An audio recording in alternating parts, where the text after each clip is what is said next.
अधिवेशन 1960 में गरम दल और नरम दल अलग अलग हो गए, क्योंकि उनका उद्देश्य अलग अलग था, इसलिए उनको अलग होना अनिवार्य था।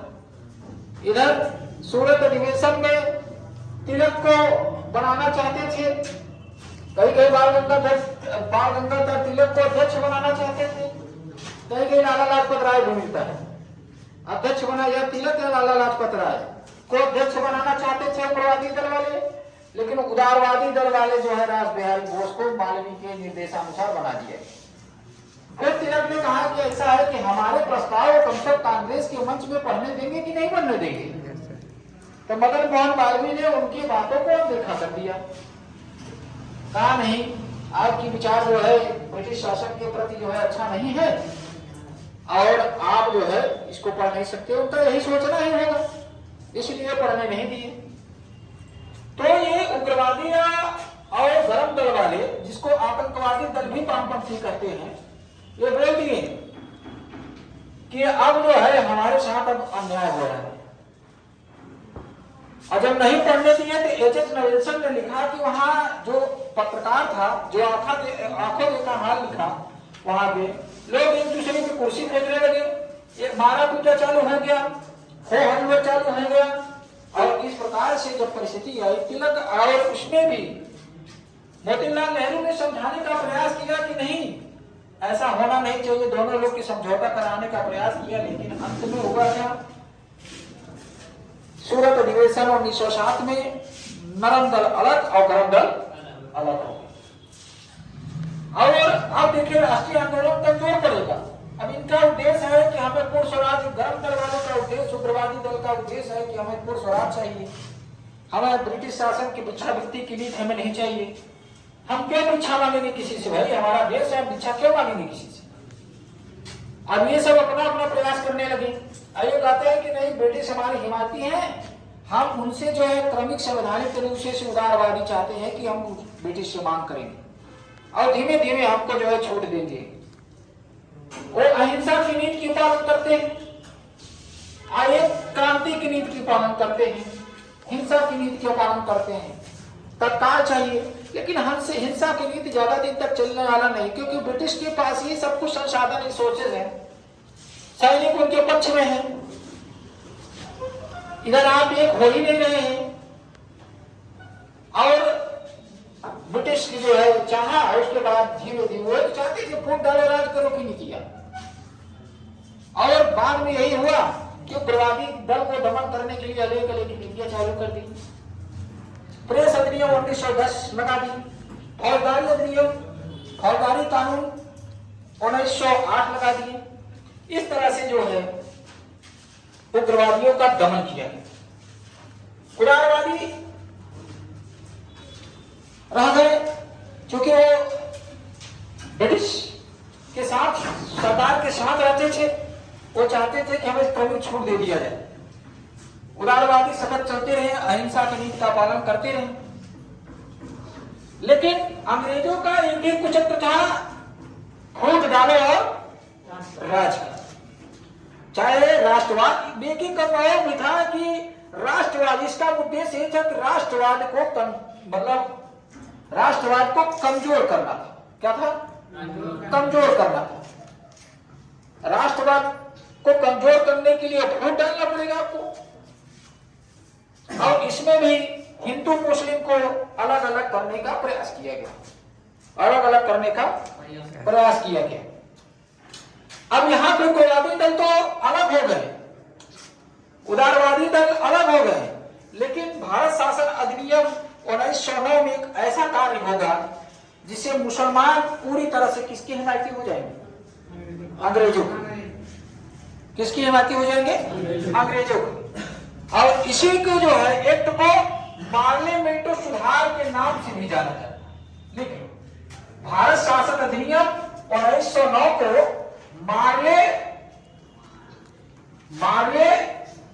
पार्लियामेंटो सुधार के नाम से भी जाना जाता है। पार्लियामेंटो सुधार या पार्लियामेंटो सुधार अधिनियम के नाम से जाना जाता है।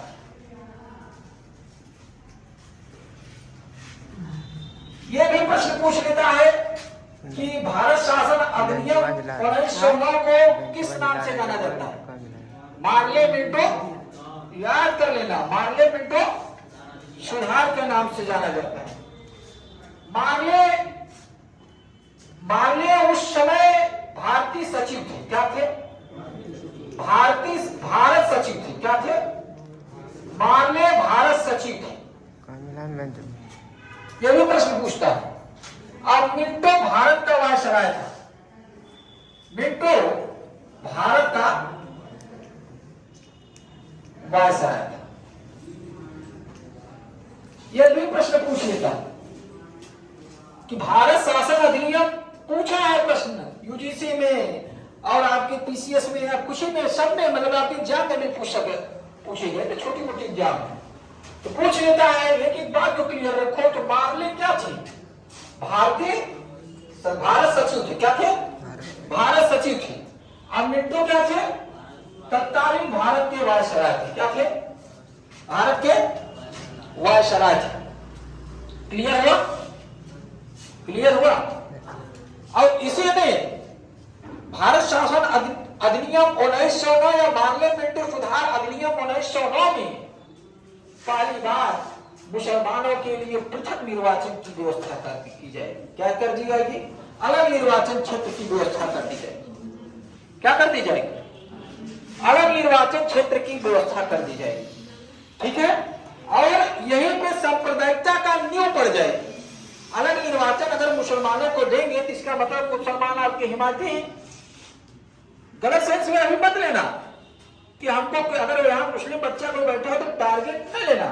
ये देश है अपना, दूसरे का नहीं है। हमें उस समय एक होकर लड़ना चाहिए था, है ना? एक होकर लड़ना चाहिए। बहुत से मुसलमानों ने अपना बलिदान दिया देश को आजाद कराने के लिए।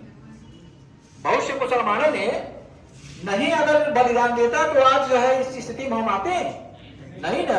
तो कुछ लोग अपने जो है भाग में पढ़कर जो है उनके जो, लेकिन वही लोग जो मध्यम और शिक्षित वर्ग मुसलमान थे वही जो है इस तरह की जो है प्रेरणा लाए। इसी से प्रेरित थे कि हम इनके साथ रहेंगे तो हमको ये चाहिए, ये चाहिए। लड़ेगा कौन चुनाव? जिसके पास पैसा रहेगा, जो शिक्षित रहेगा। ऐसे ही क्राइटेरिया उस समय थी। धन बाहुबली शिक्षित, तो उनको जो है अब इनका उद्देश्य जो था, अंग्रेजों का उद्देश्य था राष्ट्रीय आंदोलन का चोर करने का, तो उनको तो देगा ही ना छूट कि एक होकर लड़ेंगे तो हम ज्यादा दिन तक टिक नहीं पाएंगे। टिक पाएंगे नहीं। तो इसलिए कोई अपने पर्सनल न ले। और इसमें जो है पृथक निर्वाचन मंडल की व्यवस्था की गई। क्या कर दी गई? पृथक निर्वाचन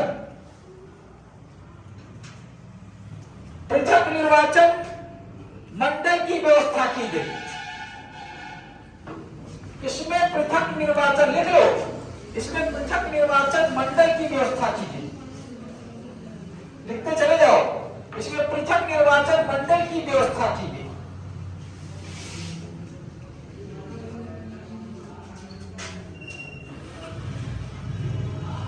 पहले आप 60 नोट्स बनाइए, लाने तो मैं लिखवा ही दूंगा। पहले क्या बनाइए? 60 नोट्स जो मुख्य ऑब्जेक्टिव आता है उसको। अब किसके लिए पृथक निर्वाचन? मुसलमानों के लिए। मुसलमानों को ही। अब इसमें केवल ये कि मुसलमान लड़ सकते हैं, कोई हिंदू नहीं लड़ सकता है। कोई हिंदू नहीं लड़ सकता, ये बोला बोलो। ठीक है? कोई हिंदू नहीं लड़ सकता है। और इसी में सांप्रदायिकता का नींव पड़ी। क्या पड़ी? मुसलमानों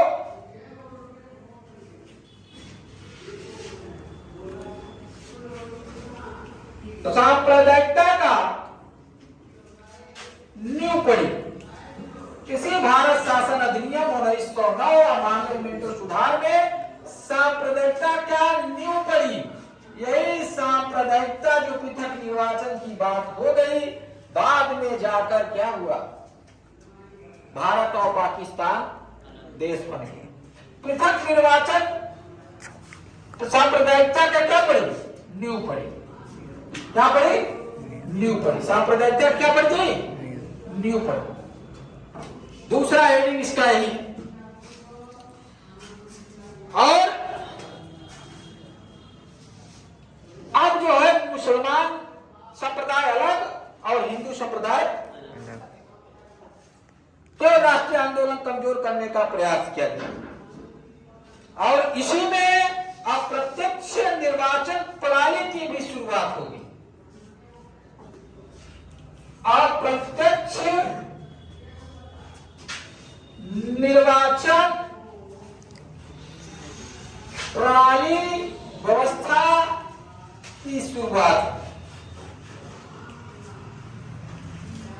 मुख्य मुख्य चीजें लिख लो पहले, यही सब पूछता है। क्या? अच्छा अप्रत्यक्ष, प्रत्यक्ष लिख दिए क्या? ठीक है, अप्रत्यक्ष निर्वाचन प्रणाली की शुरुआत कर दी। कहां जाना है? जाओ। कहां रोके हैं? कोई जाने वालों को कोई रोका है जी? इसका जो मुख्य उद्देश्य था, जो भारत शासन अधिनियम 1909 का मुख्य उद्देश्य था, धर्म के आधार पर आरक्षण देना। क्या था इसका मुख्य उद्देश्य? यही था मुख्य उद्देश्य।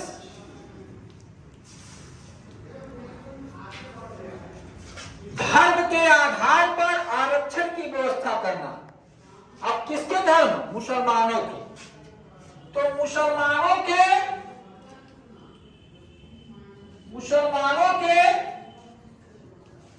धर्म के आधार पर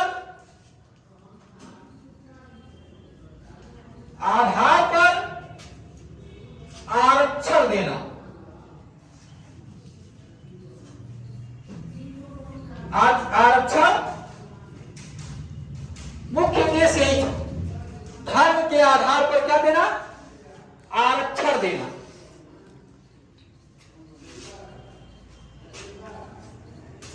ठीक है। पृथक निर्वाचन क्षेत्र का अर्थ यही है कि मुसलमानों के लिए पृथक निर्वाचन क्षेत्र क्यों दिया गया कि वह उनके लिए अलग का क्षेत्र होगा, उनका ही मतदाता होंगे, उनके ही लोग हैं, लड़ेंगे, केवल वही, कोई हिंदू नहीं। उस क्षेत्र में कोई हिंदू उम्मीदवार नहीं होगा, ना कोई मतदाता होगा, ना तो केवल वही लड़ेंगे। सही है। ये तो अलग कर दिया। करजन ने जो फूट डालो राज करो की नीतियां अपनाया था, करजन ने जो फूट डालो राज करो की नीतियों का बीज बोया था, माले ने इसको क्या कर दिया? अप्लाई कर दिया। क्या कर दिया? सत्य सिद्ध साबित कर दिया कि नहीं कर दिया? किया कि नहीं? अब देखो, इसको मिटाए, आगे देखो, लिखते चले जाओ। इतना समय नहीं है कि हर चीज को मैं हमेशा जो है क्या करूं, जहां जहां है उसको साथ साथ लिखते जाओ, लिखवाता हूं। अब इसमें सर्वप्रथम वायसराय के कार्यकारिणी में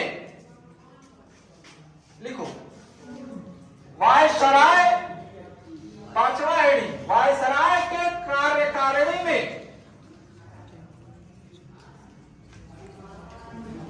वायसराय के कार्यकारिणी में गैर सरकारी सदस्य में गैर सरकारी सदस्यों की संख्या में और वृद्धि कर दी गई। गैर सरकारी कौन होंगे? भारतीय। कौन होंगे? भारतीय। गैर सरकारी सदस्यों की संख्या में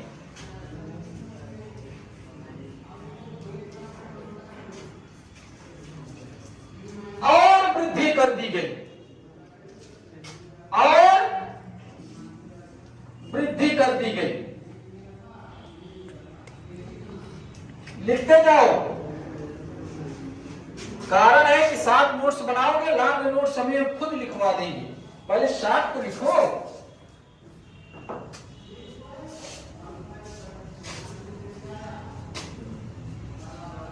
सर्वप्रथम इसमें भारतीय सदस्यों को शामिल किया गया। इस अधिनियम में सर्वप्रथम भारतीय सदस्यों को शामिल किया गया।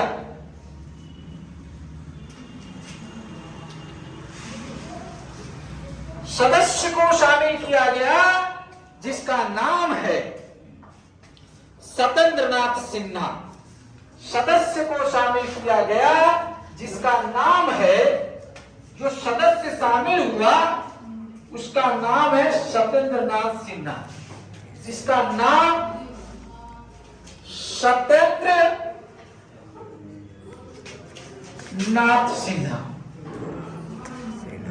सिन्हा जी थे, जो पहली बार 1909 में वायसराय के कार्यकारिणी में शामिल हुए भारतीय सदस्य के रूप। भारतीय सदस्य के रूप में पहली बार वायसराय, अभी तक नहीं शामिल कोई था, पहली बार वायसराय के कार्यकारिणी में क्या हो गए, शामिल हो गए। क्या हो गए, शामिल हो गए। और अब भारतीय, देखो इसमें क्या हुआ, अब भारतीय बजट पर तो बहस कर सकता है। क्या कर सकता है, अब वार्षिक बजट बनता है था, ठीक है, अभी इसके पहले पढ़ाए थे नहीं, लेकिन पूरक प्रश्न नहीं पूछ सकता था। पूछ सकता था क्या, नहीं सर। 1892 में मैंने बता दिया कि पूरक प्रश्न नहीं पूछ सकता। अब इसमें पूरक प्रश्न पूछ सकता है लेकिन मतदान नहीं दे सकता।